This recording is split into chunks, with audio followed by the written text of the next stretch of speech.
Hi friends, আমি আমার মেয়ের বার্থডে উপলক্ষে আজকে কিচেনে রান্না করেছি মাটন।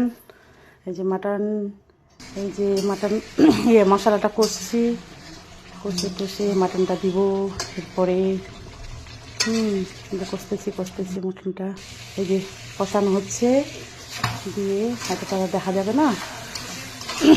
তো মাটনটা কষে গরম জল দিব। ইলেকট্রিক কেটলিতে করেছি, আমি দিয়ে দিলাম মাছগুলো। যে সব দিয়ে করলাম, যে মাছের ঝোল করেছি আমার জন্য, ওদের জন্য, ছেলে মেয়ের জন্য।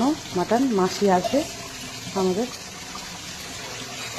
তারপরে যে মাছ ভেজেছি। এই যে তারপরে মাটনের ঝোল হচ্ছে।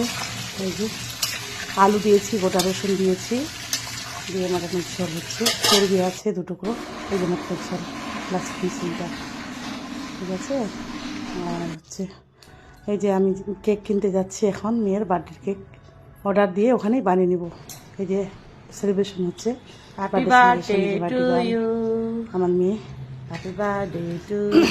তারপরে এই যে কাটবে, এটা অর্ডার দিলাম। বার্থডে উইশ করছি ওকে, ছেলে ওদিকে, আমি বার্থডে উইশ করছি।